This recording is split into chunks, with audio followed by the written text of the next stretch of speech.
Assalamualaikum warahmatullahi wabarakatuh.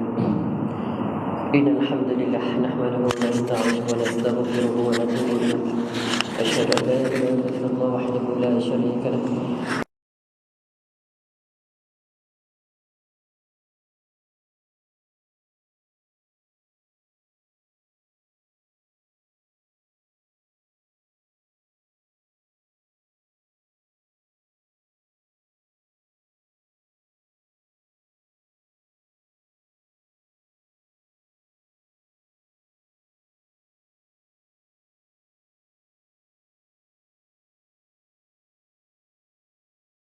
Menunaikan salat fardu maghrib berjemaah, dan insya-Allah kita menyambung lagi kitab ini.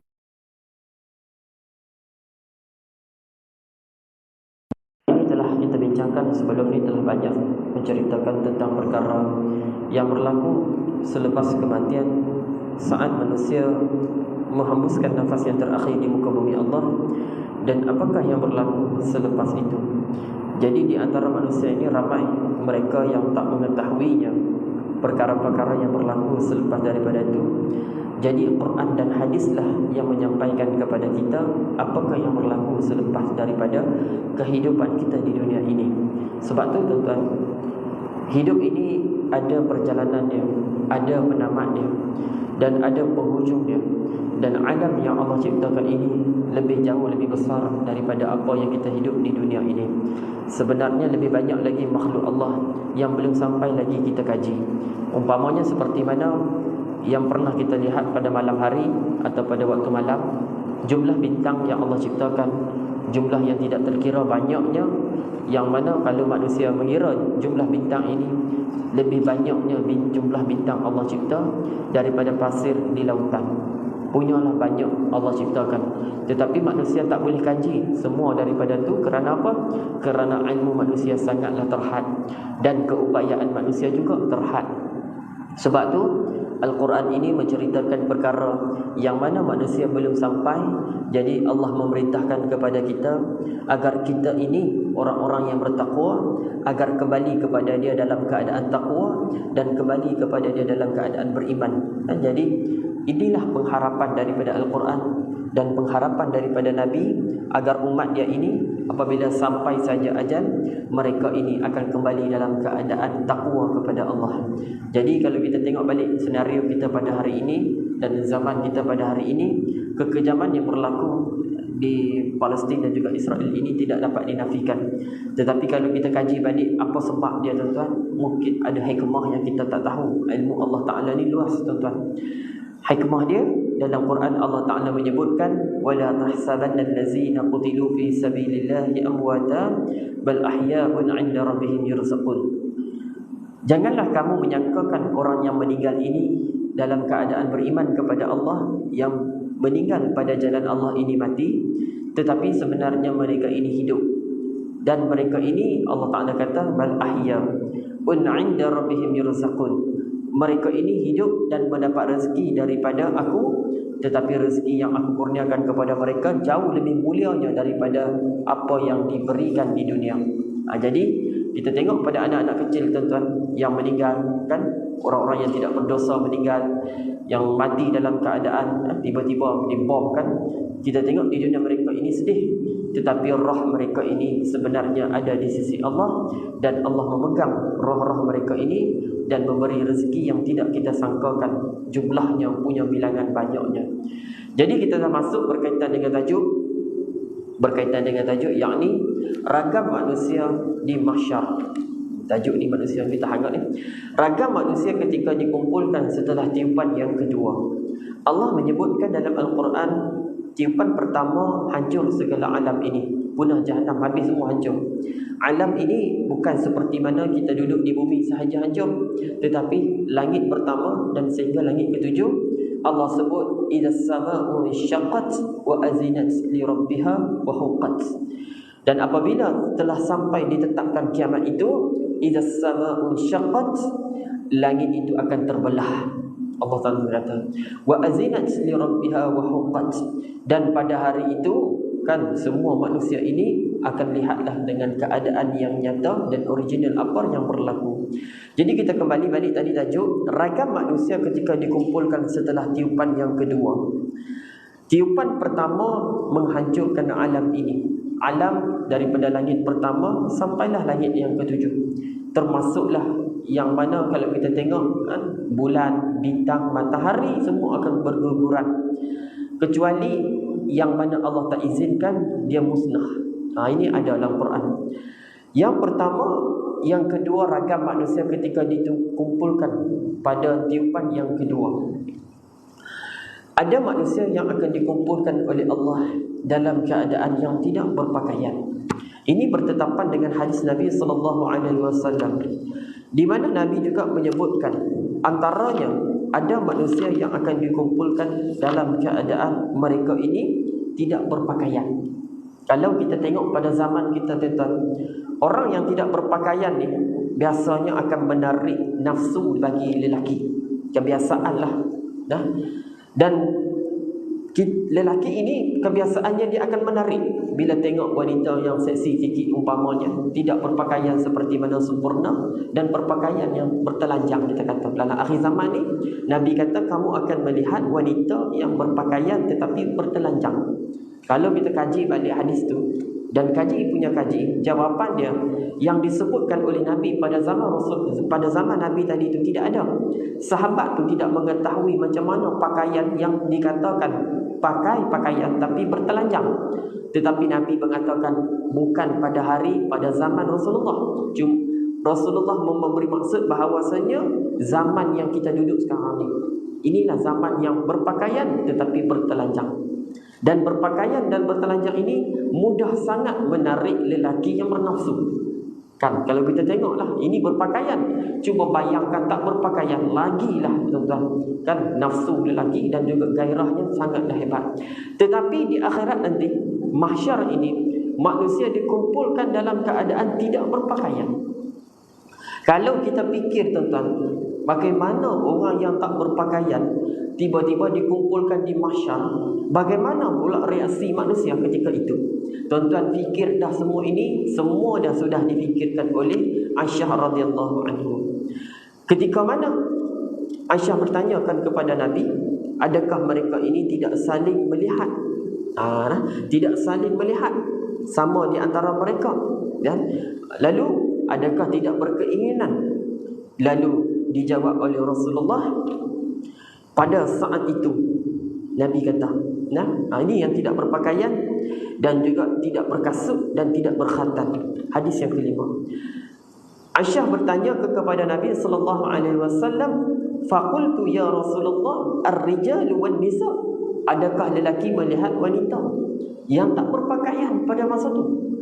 Lalu Nabi kata, ba'dhum ila ba'd faqala, manusia akan Nabi bersabda, manusia dikumpulkan hari kiamat dalam keadaan bertelanjang, tidak berpakaian, beralas kaki dan tidak berkhatam. Lalu Aisyah bertanya, wahai Rasulullah, adakah lelaki dan wanita saling melihat aurat mereka? Jawapannya Rasulullah kata, ya. Tetapi Rasulullah bagi tahu, wahai Aisyah, hari itu lebih jauh dahsyatnya daripada daripada manusia fikirkan nafsu. Dah tak fikir dah nafsu kan. Pada hari itu amat dahsyat sehingga kan masing-masing tak ada masa lagi nak memikirkan nafsu dan nak memikirkan aurat orang lain. Tu dia. Mahsyar tu sampai tahap macam tu sekali. Kalau di dunia memang mudah, kita tak fikir logik, tak berpakaian memang confirm manusia ni, lelaki ini akan tertarik. Tetapi Nabi kata hari itu manusia terlalu sibuk dan terlalu takut. Kerana apa? Kerana memikirkan nasib mereka yang akan mereka hadapi. Terlalu dahsyat tuan-tuan. Itulah mahsyar. Sehingga kan masing-masing melihat dan memandang dan tidak mengambil tahu lagi hal orang lain.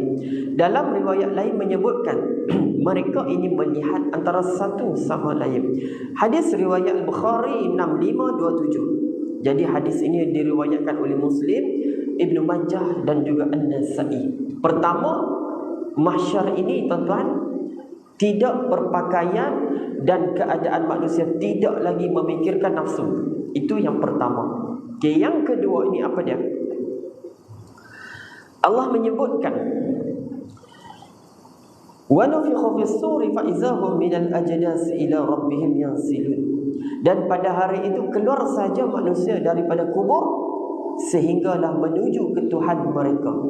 Dan pada hari itu juga ada di antara manusia yang dikumpulkan oleh Allah dalam keadaan wajah dia tersungkur dan juga ditiarapkan dalam keadaan berjalan.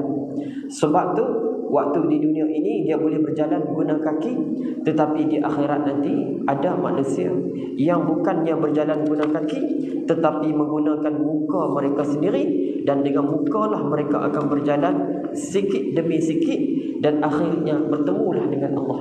Kalau kita fikir hadis tu tuan-tuan, terbalik pening kepala kita. Yang ni Nabi berkata manusia ini akan diseretkan di atas wajahnya.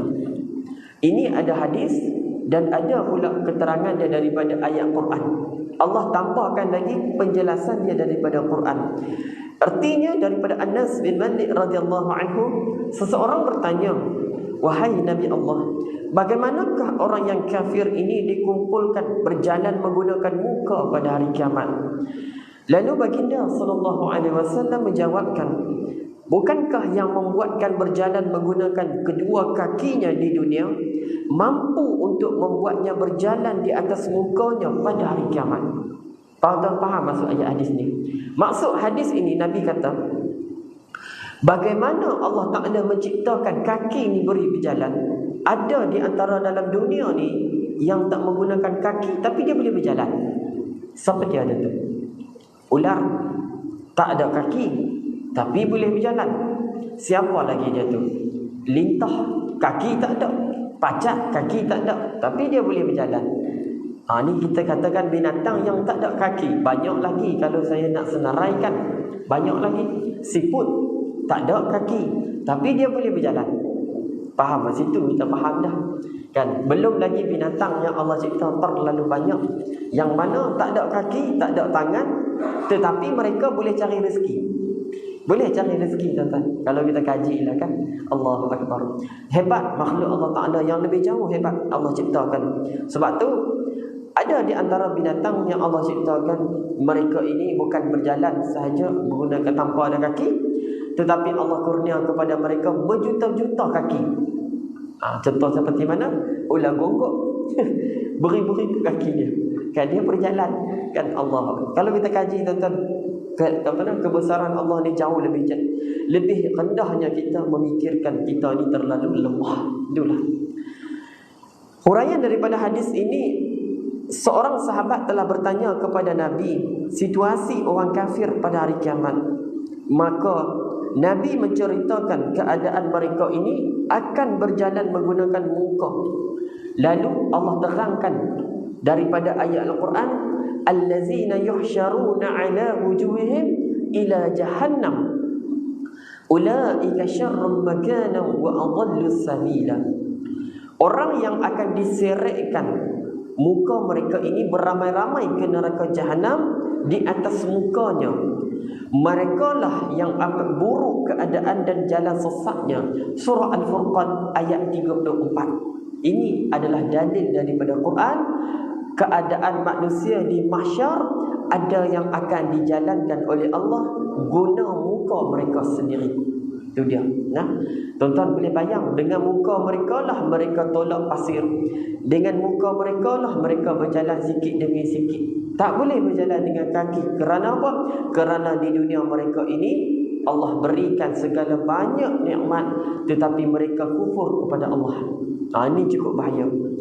Dan Allah menyatakan orang yang kafir ini dihimpunkan dengan wajah mereka di bawah, dan mereka berjalan menggunakan wajah mereka. Lalu Rasulullah memberikan jawapan yang ringkas. Kerana apa?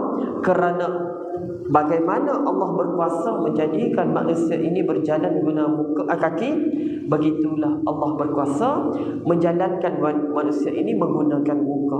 Jadi kita faham dalam hadis ini mereka ini yang akan bertemu dengan Allah dalam keadaan yang penuh dalam kehinaan dan juga penuh dalam keadaan nista. Nista ni maksud dia apa? Golongan-golongan orang yang dihina oleh Allah. Selain daripada itu juga, bila sahaja di mahsyar nanti ada di antara mereka ini yang berpeluh. Ni peluh ni saya pernah cerita dah dulu. Yang berpeluhnya, sehingga kan peluh mereka ini Nabi kata bukan setakat peluh biasa-biasa, tetapi Nabi menyatakan pada hari kiamat ini matahari didekatkan manusia dan keadaan yang paling ujian besar sekali adalah panas. Panas ni tuan-tuan di dunia pun tak tahan dah. Kalau orang wukuf di Arafah pun menggelupur juga kepanasan dia. Kata apa? Komplain dah juga kepanasan dia, terlalu panas. Cuaca dia mencecah sehingga 40 darjah Celsius. Tetapi yang tu tuan-tuan, kalau wukuf di Arafah masih lagi boleh mencari tempat untuk teduh, masih lagi boleh tidur dalam aircon, masih lagi boleh cari kipas, dan masih lagi boleh cari air. Itu di Arafah. Tetapi yang disebut oleh Nabi ini tuan-tuan, sebab tu dalam hadis dan juga Quran, kita kalau baca hadis ni tuan-tuan dan Al-Quran, kita tak boleh memikirkan, imagine tu tak boleh, bayang pun tak boleh kesengsaraan manusia yang pergi bertemu dengan Allah dalam keadaan tak bawa bekalan. Kesengsaraan yang cukup jauh, lebih jauh daripada dunia. Orang cakap dunia ni pening kepala sangat, bunuh diri. Dah cepat sikit matilah kan, contohlah terjun apa tu, Jabatan Pulau Pinang, hilang habis masalah. Sebenarnya itu bukan hilang masalah, tu tambah bala lagi. Sebab apa? Sebab di dunia ni dia ada U-turn, dia boleh patah balik. Tapi barzah ni tuan-tuan, tak ada tempat dah U-turn, tetapi tempat tu adalah tempat pergi sahaja, perjalanan yang tidak berpatah balik. Okey. Nabi menceritakan keadaan mahsyar juga selain daripada manusia yang dijalankan oleh Allah menggunakan kaki dan juga muka, dan ada di antara mereka yang berpeluh mereka ini sampai ke tumit, dan berpeluh sampai ke lutut, dan berpeluh sampai ke pinggang, dan berpeluh sampai ke mana? Ke kawasan hidung dia, ataupun kita kata kawasan mulut dia. Tenggelam dengan peluh tu tuan-tuan. Punya lama tunggu hisab daripada Allah. Itu belum lagi benda yang Nabi cerita, keadaan manusia yang dalam keadaan huru hara, tengah memikirkan nasib mereka, yang bertemu dengan para nabi, lalu akhirnya bertemu dengan Rasulullah, barulah Rasulullah membantu dan memberikan syafaat. Sebab tu syafaat Nabi ini tuan-tuan cukup hebat. Dan juga selain daripada tu, apa yang berlaku lagi di mahsyar nanti tuan-tuan? Yang berlaku di mahsyar nanti apa dia? Antaranya diserahkan kitab amalan. Yang ni cukup mengerikan. Sebab setiap daripada manusia yang hidup di dunia ini tidak ada lagi yang mengetahui kitab amalan manakah yang akan dia pegang nanti. Maksud dia, kitab daripada tangan mana dia akan pegang nanti. Kalau dia pegang daripada tangan kanan, beruntunglah dia. Tapi kalau dia dapat tangan kiri, celakalah dia. Seperti mana Allah Ta'ala menyatakan dalam Al-Quran, wa wadi'al kitabu fataral mujrimina mushfiqin mimma fihi wa yaqulu ya wailatana ma li hadzal kitabi la yughadiru saghiratan wa la kabiratan illa ahsaha wa wajadu ma 'amilu hadiran wa la yazlimu rabbuka ahada. Ayat ini tuan-tuan duk baca surah Kahfi. Diletakkan kitab amalan, catatan amalan.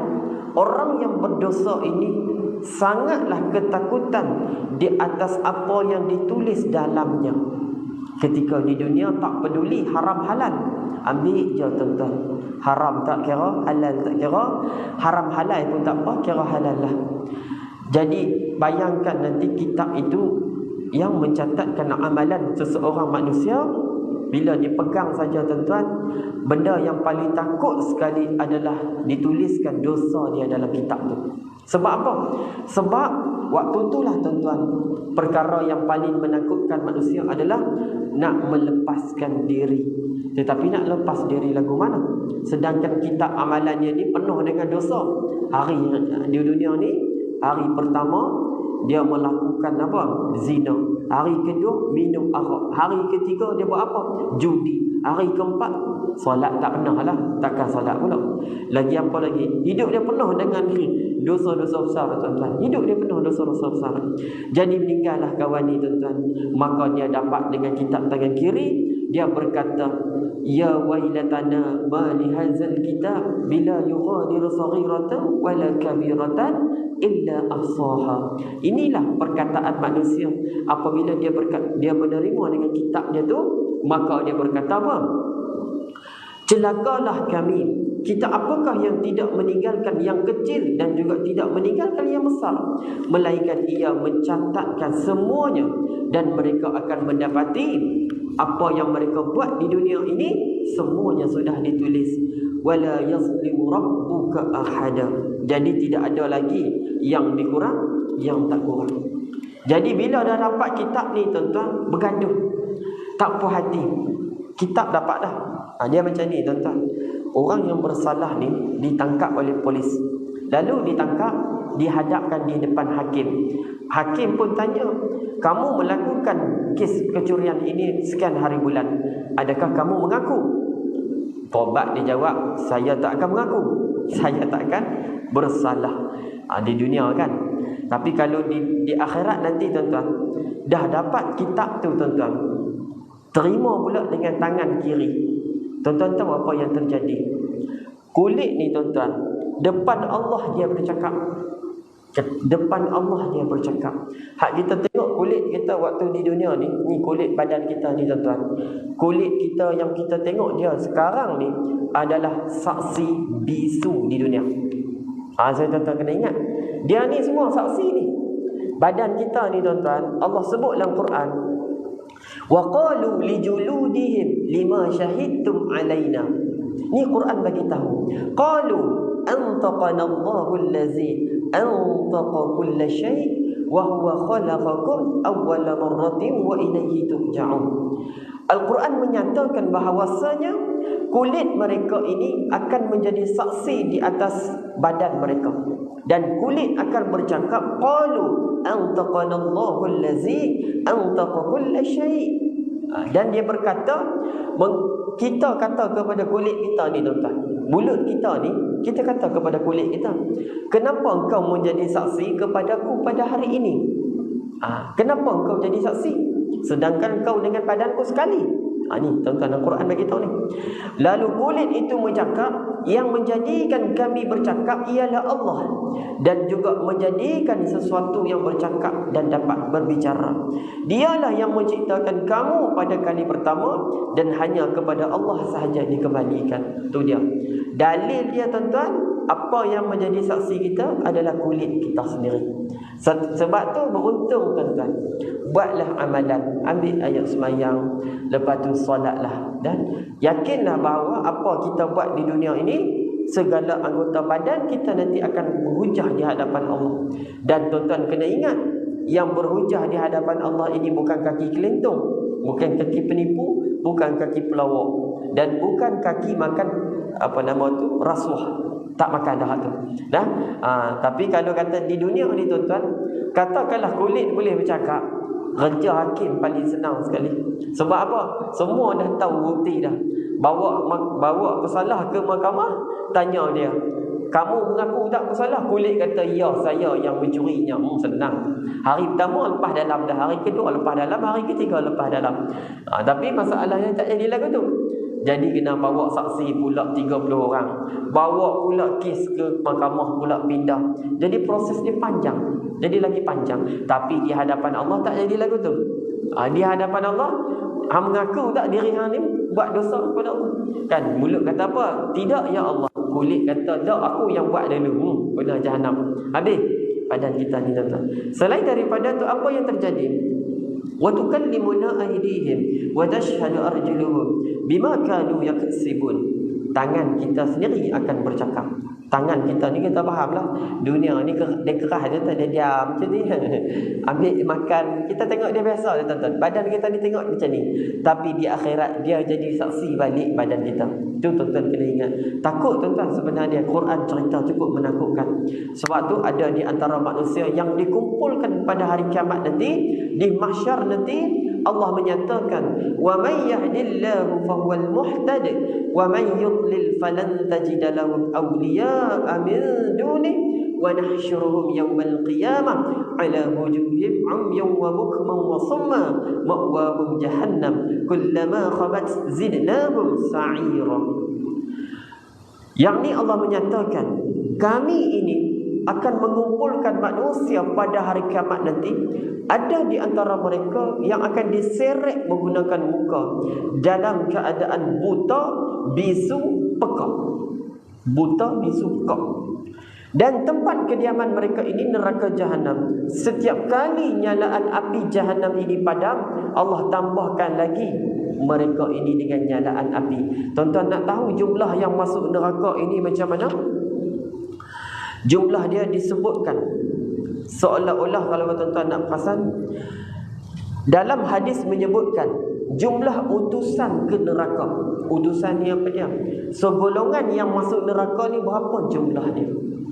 Nisbah dia tuan-tuan. Daripada Abu Hurairah radhiyallahu anhu bahawa Nabi sallallahu alaihi wasallam bersabda, manusia yang mula dipanggil pada hari kiamat nanti ialah Adam. Adam yang kena panggil, dia nombor satu. Lantas anak cucu keturunannya kelihatan dan diperkenalkan kepada mereka, inilah bapa kamu yang pertama, Adam alaihissalam. Dan Adam menjawab, baiklah, aku akan memenuhi panggilanmu. Allah Subhanahu wa taala berfirman, datanglah utusan-utusan jahanam daripada anak cucumu. Dan Adam bertanya, wahai Rabbku, berapakah orang yang perlu aku datangkan? Lalu Allah menjawab, datangkan kepadaku 100 orang, 99 orang.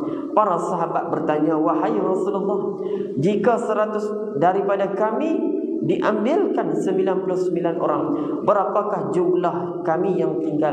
Nabi menjawabkan, umatku jika dibandingkan dengan umat yang lain bagaikan sehelai bulu putih pada lembu yang hitam. Faham hadis ni tuan?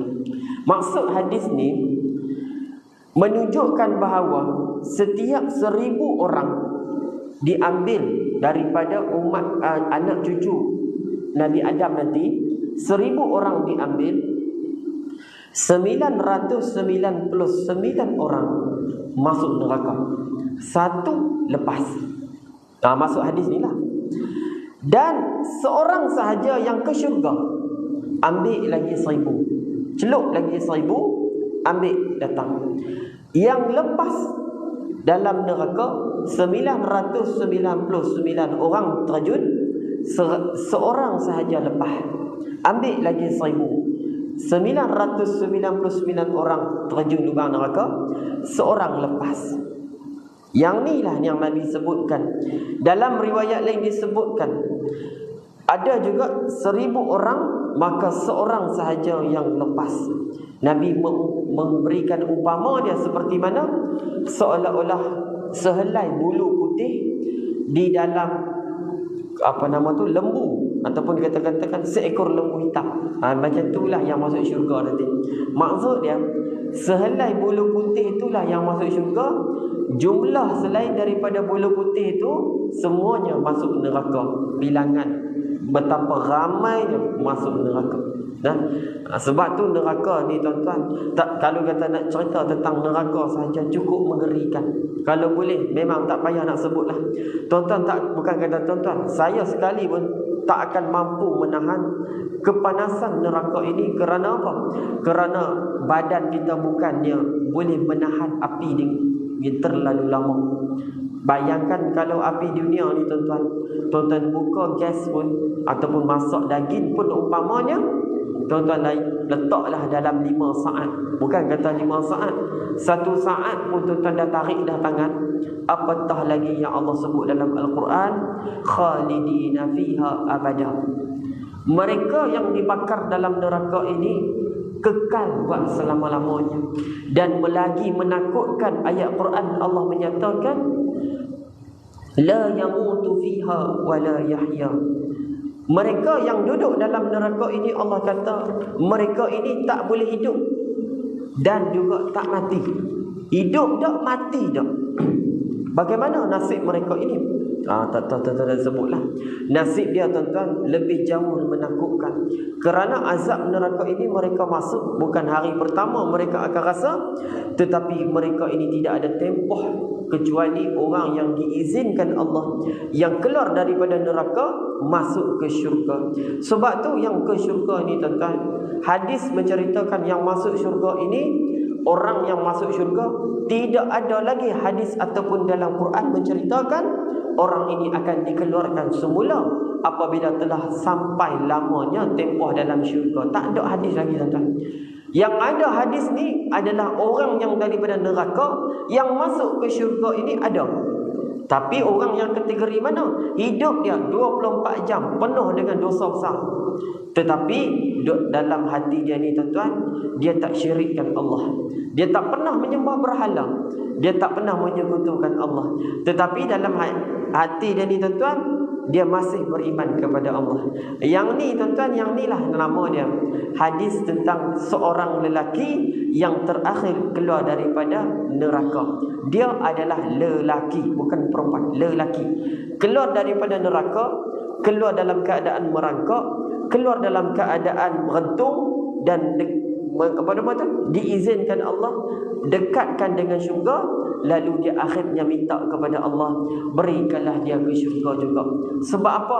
Sebab dia tak mahu jadi manusia yang paling malang sekali dalam akhirat nanti. Dia akhirat nanti lain macam tuan-tuan. Dia tak sama macam di dunia. Terbalik habis apa yang kita buat di dunia ni, terbalik habis. Contoh dia, kalau kita tengok di dunia ni, kalau kita perasan, dunia ini Allah hiaskan kepada orang kafir, zuyyina lil ladzina kafaru fil hayatid dunya. Sangat cantik dan indah bagi mata pandangan orang kafir. Cantik tuan-tuan. Sebab tu mereka lupa sungguh dunia ni tuan-tuan, sehingga tidak ada penamat dia kecuali mati saja. Itu lepas stop lah. Tak ada dah tuan-tuan.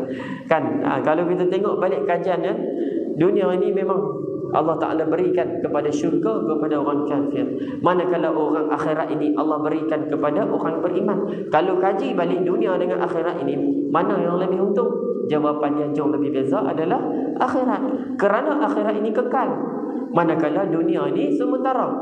Ada bagi tahu dah banyak kali dah. Dalam Quran Allah ceritakan betapa manusia ini beruntung kalau beramal dan juga sempat untuk bertobat dalam keadaan sebelum bertemunya Allah Ta'ala. Dan ada di antara manusia ini, apabila di hari akhirat nanti, disebutkan dalam Al-Quran, mereka ini sendiri yang mengaku mereka ini dalam keadaan yang lalai. Allah menceritakan dalam Quran bagaimana ahli neraka nanti, mereka mohonlah kepada Allah supaya mereka ini dikembalikan ke dunia walaupun dalam keadaan sebentar sahaja. Ni cukup bahaya tuan-tuan. Kita baca Quran ni, kita faham dah ayat dia. Walau tara iz wuqifu 'ala an-nar faqalu ya laitana nuraddu wa la nukazziba bi ayati rabbina wa nakuna minal mu'minin. Dan jika kamu wahai Muhammad melihat mereka ketika dihadapkan ke neraka, lalu mereka berkata, kalaulah kami dikembalikan semula ke dunia dan kami tidak akan lagi mendustakan ayat Allah dan kami akan menjadi orang yang beriman, dan selepas itu kamu akan melihat sesuatu peristiwa yang sangat mengharukan. Cukup letih tuan-tuan, penat, lelah. Sebab apa? Dunia ni tuan-tuan, mereka tak sempat nak beramal. Kita hidup dunia ni untunglah, sebab kita baca Quran dan kita yakin bahawa ini akan berlaku. Dan satu lagi yang paling teruknya apa dia tuan-tuan? Masalah kita. Yang paling teruknya apa dia? Orang yang di dunia ni yang jenis ikut kawan. Tuan-tuan tak jenis ikut kawan. Kawan geng-geng penyanguk, dia pun penyanguk juga. Ada gitu dah. Kalau geng-geng penyamun, dia pun penyamun juga. Kalau geng-geng dia solat, dia ada yang solat, alhamdulillah. Dia tak jadi lagu ni, dia kawan geng penyamun, tapi dia orang baik. Jarang jumpa lah.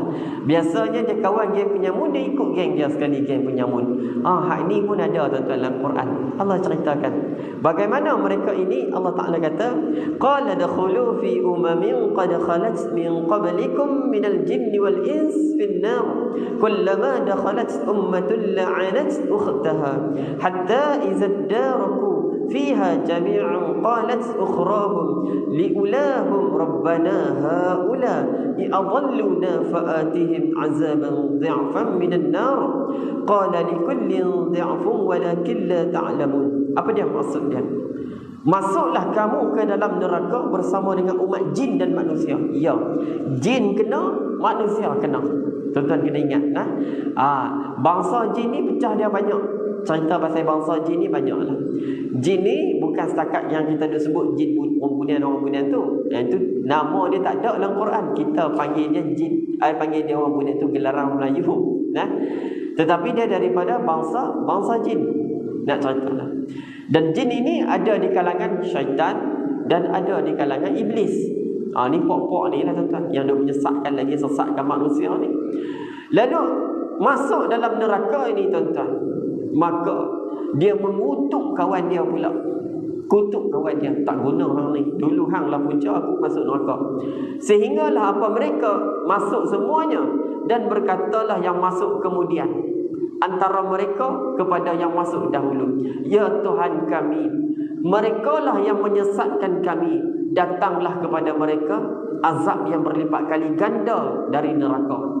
Kawan yang tadi kena zalim tadi tu ada ikut tu dengan ketua dia masuk kemudian, dia masuk dulu. Jadi ketua dia bila masuk saja, dia bagi tahu kepada Allah, dia ni lah punca aku masuk neraka. Ni Allah Ta'ala cerita dalam Quran. Lalu dia minta kepada Allah supaya kawan dia tadi tu, ketua dia tadi tu, digandakan azab kepada dia. Lalu Allah berfirman, masing-masing mendapat azab berkali ganda. Dua-dua kena selesai. Tak ada dah kecuali dah. Lalu katalah mereka, maka tidak ada bagi kami lagi sebarang kelebihan pun di atas kamu, dan masing-masing kita merasakan azab di atas perbuatan yang telah kita lakukan. Tuan-tuan, hati-hati memilih kawan. Ni dalam Quran cerita dah. Kadang-kadang kawan ni jenis kaki jahat, kita pun jahat sekali. Jadi bila masuk neraka, kita pun maki hamun dia. Allah jawab, dua-dua sama je azab. Selesai masalah. Jadi tuan-tuan kena pandailah dalam dunia ni banyak ujian dia. Sebelum kita nak melangkah kaki ke syurga atau neraka, ujian dia sangat besar tuan-tuan. Jadi insya-Allah kita akan masuk nanti selepas ini berkaitan dengan tajuk kita, yang ni masih lagi berkaitan dengan keadaan manusia yang di dalam neraka. Apa yang berlaku? Sebab tu neraka ini tuan-tuan, perjalanan dia sangat lebih jauh dan lebih panjang. Apa yang berlaku dalam tu nanti kita akan kupaskan nanti insya-Allah. A'udzubillahi minasyaitonirrajim. Bismillahirrahmanirrahim. Subhanakallahumma wa bihamdika nashhadu an la ilaha illa anta nastaghfiruka wa natubu ilaik. Wal 'asri innal insana lafi khusr illa alladhina amanu wa 'amilus salihati wa tawasaw bil haqq wa tawasaw bis sabr. Shadaqallahul 'azim.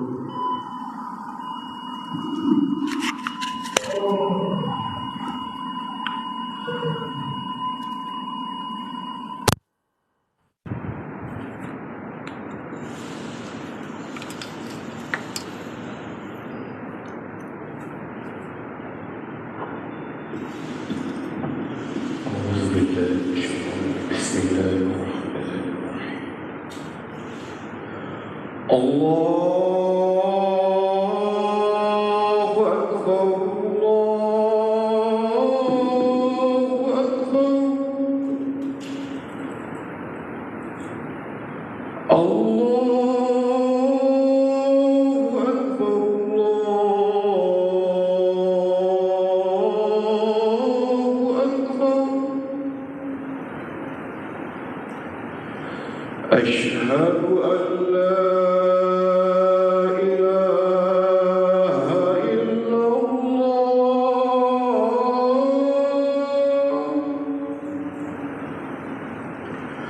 أشهد أن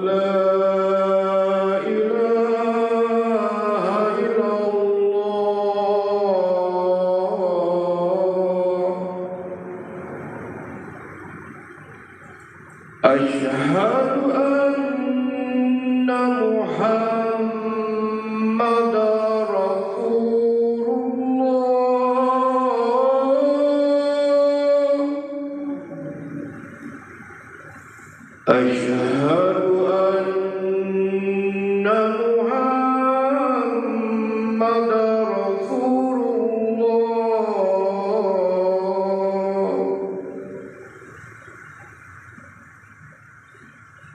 حي على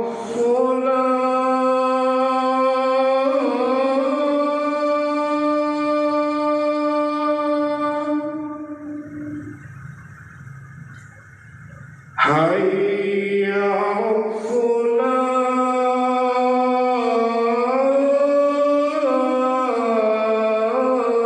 الصلاة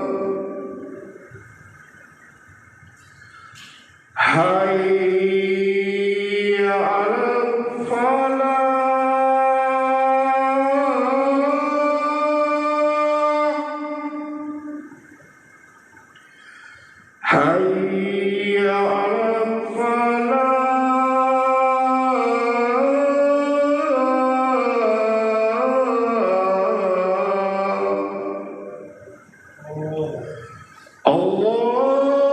الله أكبر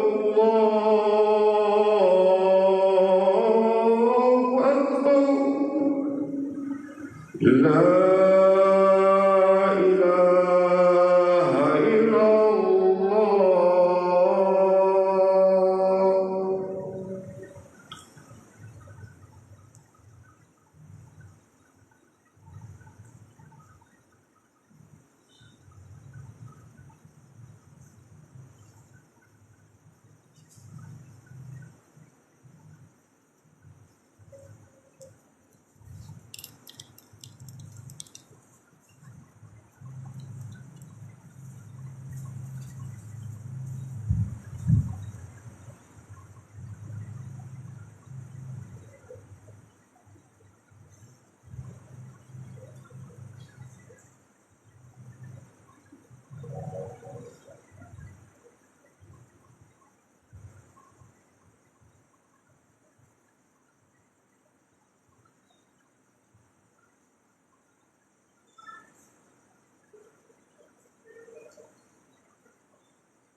Allahu Akbar, Allahu Akbar.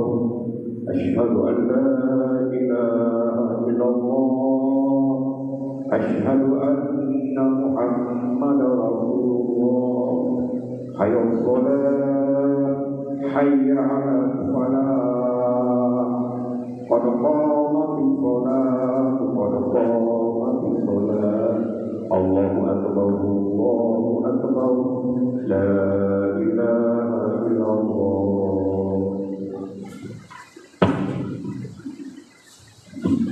بارك الله محمد رسول الله اللهم رب هذه العظيمة والصلاة سيدنا محمد سيدنا الفضيلة وبعث مقام محمود لله وعلى إنك لا صلي وقد عشت أربع ركعات الله أكبر.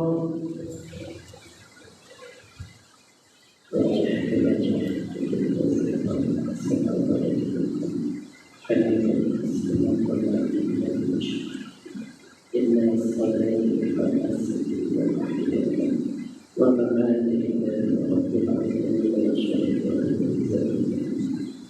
وعلى آله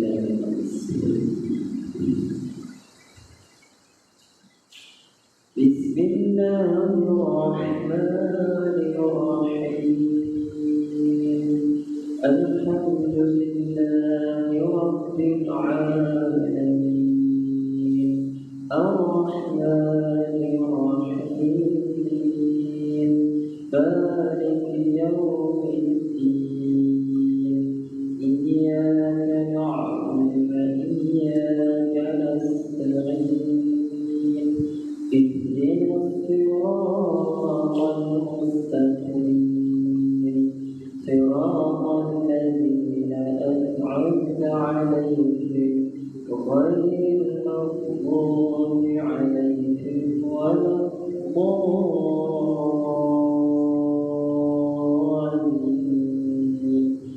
آمين.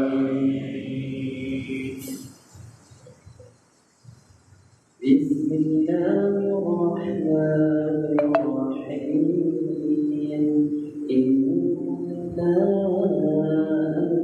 أنزلناه في ليلة القدر وما أدراك ما ليلة القدر ليلة القدر خير من ألف شهر تنزل الملائكة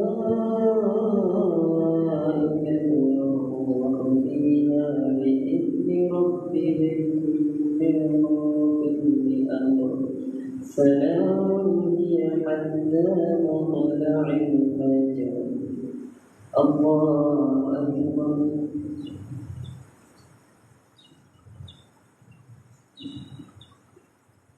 سمع الله لمن حمده. الله أكبر.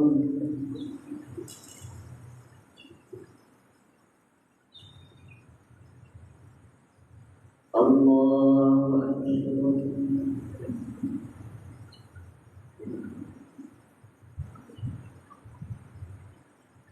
الله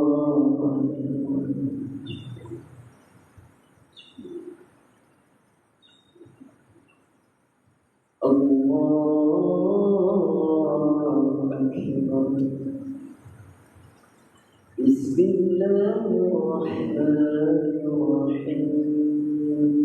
Alhamdulillahi Rabbil Alamin. Ar-Rahmanir-Rahim. Maliki Yawmiddin. Iyyaka na'budu wa iyyaka nasta'in. Ihdinas siratal mustaqim. Siratal ladzina an'amta 'alaihim ghairil maghdubi 'alaihim waladdallin.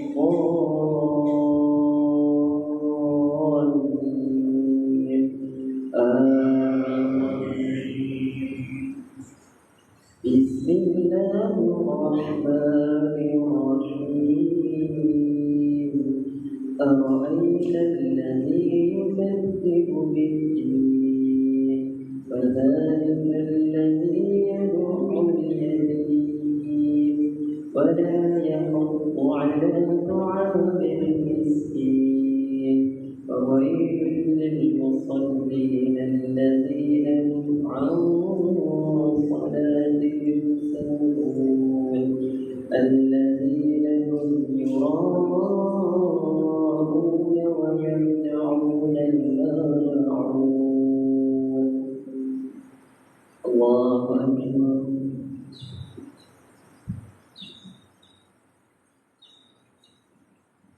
Sami Allahu liman hamidah. Allahu Akbar.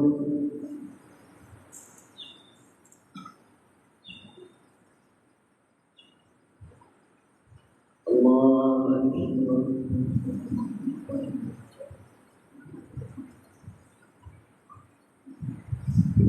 Allahu Akbar.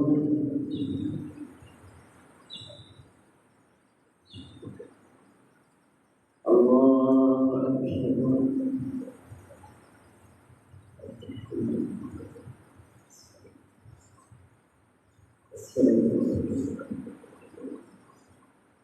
Assalamualaikum.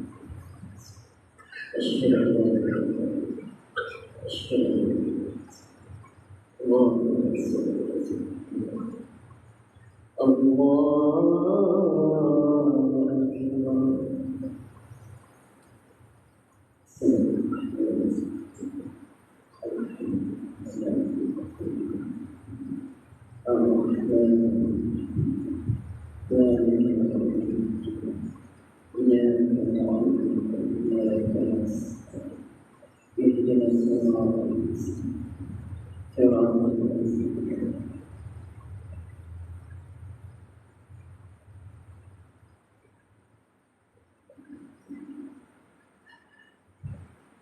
Allahu Akbar.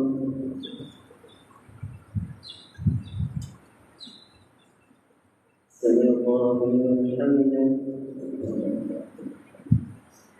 Allahu Akbar. Allahu Akbar.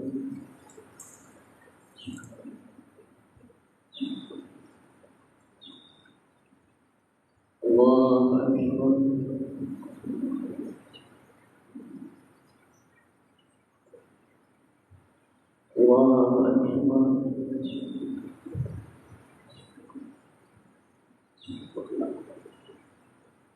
Allahu Akbar.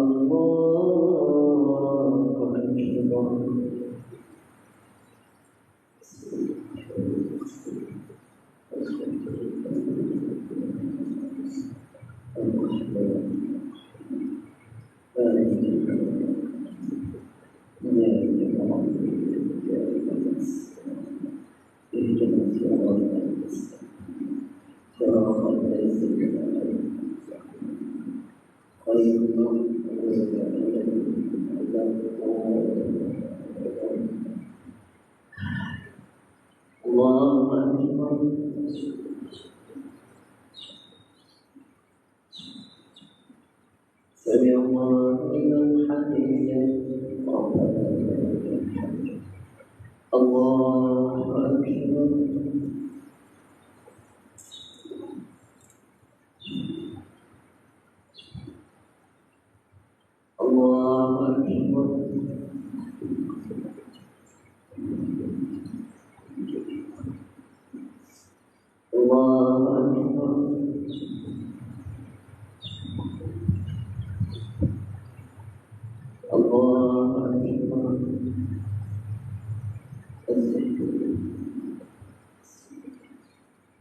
السلام عليكم.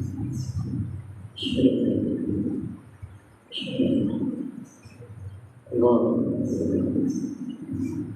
وعلى آله كما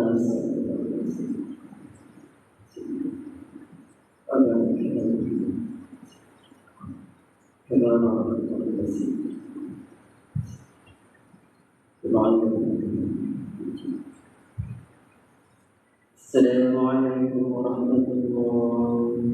السلام عليكم ورحمة الله. استغفر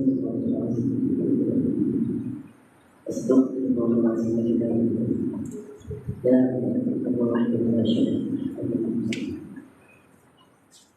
الله لا إله إلا هو الحي القيوم لا تأخذه سنة له ما في السماوات وما في الأرض من ذا الذي يشفع عنده إلا بإذنه يعلم ما بين أيديهم وما خلفهم ولا يحيطون بشيء من علمه إلا بما شاء ينقل في السماوات والأرض ولا يؤمن حفظهما العلي العظيم.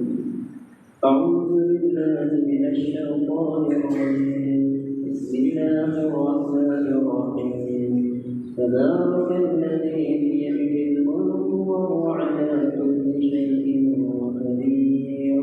الذي خلق الموت والحياة ليبلوكم أيكم أحسن عملا وهو العزيز الغفور.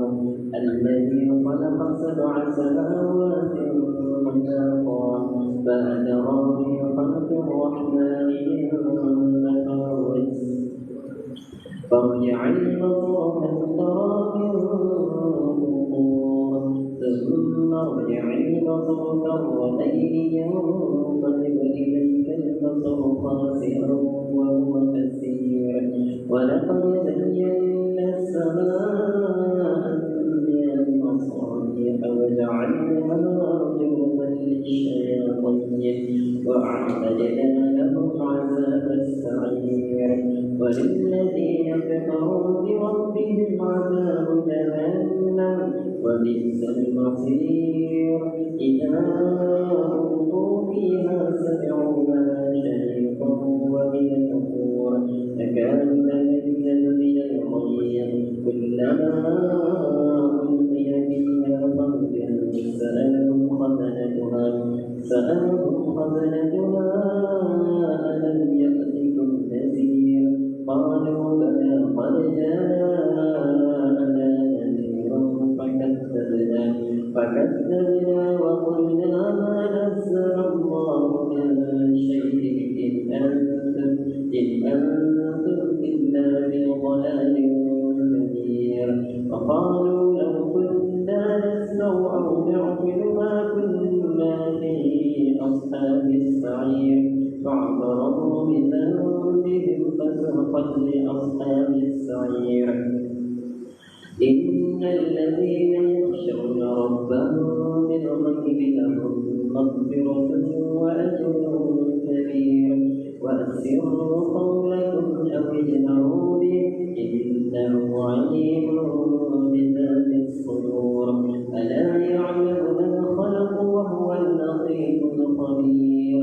والذي جعل لكم الأرض ذلولا فامشوا في مناكبها وكلوا من رزقه وإليه النشور. أأمنتم من في السماء أن يخسف بكم الأرض فإذا هي تمور أم أمنتم من في السماء أن يرسل عليكم حاصبا فستعلمون كيف نذير. ولقد كذب الذين من قبلهم فكيف كان نذير. أولم يروا إلى الطير فوقهم صافات ويقبضن ما يمسكهن إلا الرحمن إنه بكل شيء بصير.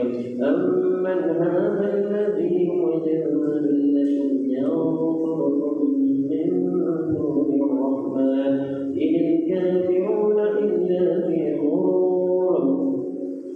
أمن هذا الذي يرزقكم إن أمسك رزقه بل لجوا في عتو ونفور أفمن يمشي مكبا على وجهه أهدى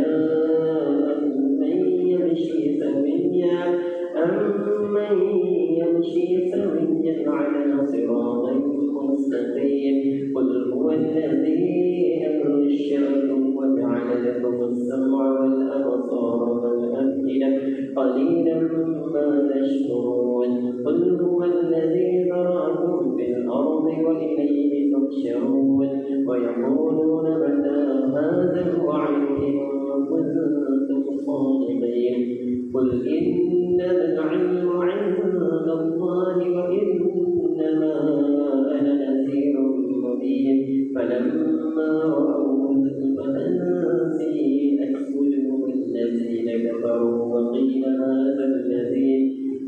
هذا الذي كنتم به تدعون قل أرأيتم إن أهلكني الله ومن معي أو رحمنا فمن يجير الكافرين من عذاب أليم قل هو الرحمن آمنا به وعليه توكلنا فستعلمون من هو في ضلال مبين قل أرأيتم إن أصبح ماؤكم غورا فمن يأتيكم بماء معين صدق الله العظيم اللهم احفظنا بالقرآن واجعله لنا إماما ونورا وهدى ورحمة اللهم ذكرنا منه ما نسينا وعلمنا منه ما جهلنا وارزقنا تلاوته آناء الليل وأطراف النهار واجعله لنا حجة يا رب العالمين وصلى الله على سيدنا محمد وعلى آله وصحبه وسلم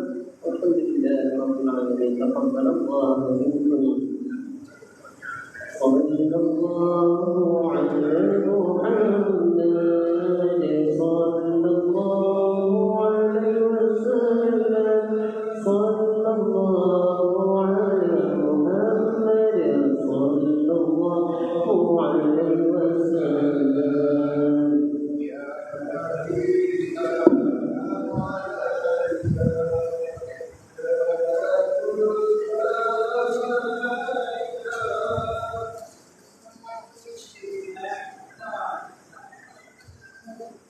صلوات الله عليك.